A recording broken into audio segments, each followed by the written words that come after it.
What's up, ladies and gentlemen? Welcome to the Good, the Bad and the Stupid. It's Friday the 16th of October. Hope you're well. Hope you're having a great day. Hope you're having a better day than I am, because once again I've recorded the whole of this episode and it's not recorded, so I'm doing it all again, this time begrudgingly. Hopefully you don't pick up on the fact that I've said all these little stories once before. Well, I don't know why I'm telling you that, but it's going to show. If you're watching the video, I'm bound to look pissed off. I'm sure I will. Anyway, if you're listening on the podcast, yes, there's a video version. This is why I need a cameraman to blame for when this shit goes down, because I'm blaming myself because it's me that did it. It's my fault. So anyway, let's move on to what did I start with last time? I've completely forgot. Where was I? I'm having a bad day, wasn't I? Oh yeah, well, I'm having a... Fuck. Now my battery's going to die. The battery's coming up on the screen. Right, let's get this fucking over with. Friday, we all want to go for a drink. Nobody wants to be here. We all want to fucking get out and about. Have a good time. Have a good weekend. But don't worry, I'll be back on Monday. I'll be sharper. I'll be on the ball. But two people are having a worse day than me. Two prisoners that escaped from an open prison. They went to the prison, they escaped from prison, they was all happy, and it's an open prison, so why the fuck you run from them anyway? You've got the fucking, you're out and about, ain't you? But anyway, they did a runner, and they went to the pub, and they was getting drunk, and that's fucking, and they told somebody in the pub, and the person in the pub grassed them up, and sent them to the fucking back to prison. So that's it, all having a laugh in the pub, getting drunk, that's what you do, innit? You start talking to everybody around you, having a laugh. Nobody knows each other, but you're all having a great time like your best mates. And then one guy who always wanted to be a policeman, or maybe is an ex-policeman, or maybe he thinks he's Magnum PI. Next thing you know, he's on the phone, ringing him up, and he's sending you two back, and he's just been having a right laugh with you. The worst is if you've just bought him a drink. I hope you haven't just bought him a drink, and then he's done that to you. Well, that's like the policeman on Only Fools and Horses. Oh, what's his name? The arsehole who's always pretending to be a friend, but he's a sneaky little weasel, and he grasses you up. Anyway, yeah. So there you go. Bad news for him. And another bloke in prison who's having a bad time is Peter Sutcliffe, the Yorkshire Ripper. The Yorkshire Ripper is he's been banned from sending romantic letters to his new sweetheart that he calls Darling Girl. He's got a girlfriend. And who the fuck is she? Because she's obviously nuts, because he's murdered 13 women. That's why he's in prison. And she's writing to him going, yeah, I'm in love with you. And he's like, that? Really? Why would you be in love with me? Go on then, let's get it on. Even though we can't ever be together. And he's been banned from having the letters, from sending letters anyway. There you go, you see. If you're gonna go out and do murders and murder people and murder 13 women, you're going to lose all those kind of privileges. You're going to lose the privileges of having, all saying that, he's got a fucking girlfriend, but having any kind of serious connection with any women. Yeah, so think about that once you go out, before you go out going murdering. It's not worth it. You can't have any girlfriends properly. Imagine that, 30 years in prison. That's the first thing I'd think about. Where am I going to be getting sex from? And it's going to be... And people are going to be thinking, when they're looking at you, I know where I'm going to be getting sex from. Or any bloke that's bigger than you, they're going to be looking at you going, I know exactly where I'm going to be getting sex from for the next 30 years. And you're going to be going, no, why did I do what I did? I don't belong here. Anyway, Mike Tyson says Americans are no match for English hard men. American men, hard men, are no match for English hard men. He's right. We're hard. We're tough. We're tough over here. He's not just talking about in the ring, because we've matched them many times in the ring though. But American and the English have always pretty much dominated boxing, haven't they? But he said that English, through their history, they're always up for... He's talking about hooligans, I think. He says they're always up for a fight in the pub. They don't give a shit if they get knocked out. They always fucking bang up for it. They're fucking hard nuts. There's a lot of fucking idiots in England fighting in the pubs. I don't know about fucking hard knocks. They're all pissed, and football hooligans. Yeah, it's all right, but there's fucking 50 of you all going. Sort of 50 of you. They're going up against 50, I suppose. Some people get a kick out of that, don't they? They have a laugh. No women don't get around in that fucking situation either. But he's like saying that English people are the tough, and he thinks there's no match for Americans are no match for him. There's some tough Americans. You've had it tough over there. I'm pretty certain it just comes from having a hard life. If you had a hard life, you're hard. Mike Tyson, before boxing, I bet he'd have knocked out fucking many people in England, I'd imagine. He's knocked out somebody who touched one of his dead pigeons once. So he won't just hard in the ring. All it takes is a fucking, you know, you got to have it hard, and if somebody's pissing you off who fucking hasn't had it hard, then I can tell there's going to be one winner in that situation.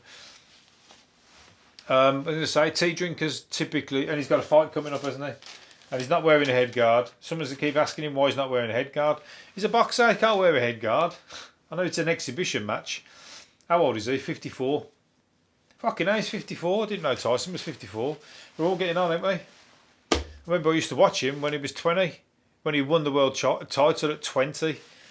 He'd done more in his life by 20 than most people have done in the whole of their life. So, you know, he should be happy with that, but he wants to go out and have another fight on Roy Jones Jr. Strange fight because they're both two different weights. They both do two different fucking... maybe they're not now. Maybe they're both the same weight, but anyway, it'd be good. I'm sure a lot of people are going to get some good money out of that because it's for charity. So why not? He was falling asleep the other day. He was falling asleep on an interview, so not enough. He was not enough being interviewed. He said he stayed up all night waiting to be interviewed by an English reporter. I think he'd been up smoking the weed all night because he's got a weed farm, hasn't he? So he stayed up smoking, thought he could stay up till the end, and then his eyes were rolling, and he was dying to go to bed. So everyone's going now. Why does he want to fight? He shouldn't be fighting. Go on, leave him alone. Do what he wants. That's what he does. Tea drinkers typically boil double the water needed to make brew, wasting enough water to heat 70 million litres each year. Wasting enough water? It's not wasting enough water, you just boil it again. I'm guilty of that. They're saying that you boil too much water in the kettle to pour out 1 cup of tea, which is true to a degree, but I just keep boiling it until I use the water all the way down anyway. Or I keep boiling it, forget I boiled the kettle, boil it again, forget I boiled the kettle, boil it again, forget I boiled the kettle, and eventually I'll get a cup of tea. So I'm fucking a terrible culprit of that wastage. But you're using the water eventually if you keep drinking it down anyway. Plus all the kettles have got all the dregs at the bottom, haven't they? You've got all that fucking shit that comes off it. All the white hard water or whatever they call it, which just looks like bits of gravel and whatever. You don't want that in your tea, so unfortunately that's one. I'll turn my lights off, but I'll boil my kettle full if you don't mind. Martin Kemp of Spandau Ballet fame, if you want to call that fame, had a poo, he says, a shit, for those who don't, from another country, in somebody else's hotel room when he got confused after a night out. He went into somebody else's hotel room and then was using their bathroom, and he heard somebody snore. He thought he was in his own room where there should only be him there, and then he heard somebody snoring, and so he had to flush the toilet.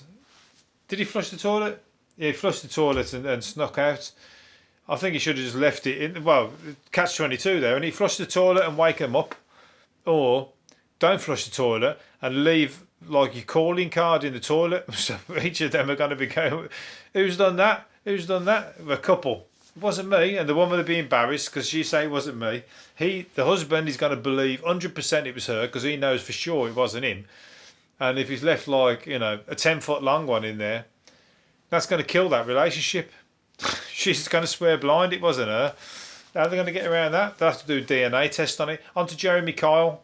Let's get on to Jeremy Kyle and test whose poo it was. Right, last one. This is going to be an early finish. You'll be glad to know, because I've already done it once. The last one was better, I'm afraid. But there you go. You wasn't there for that one. That one's between me and the fucking video camera they didn't record.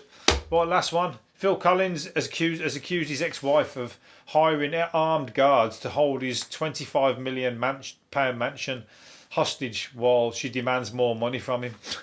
What a bitch. There you go. You know, 20. How long were they together?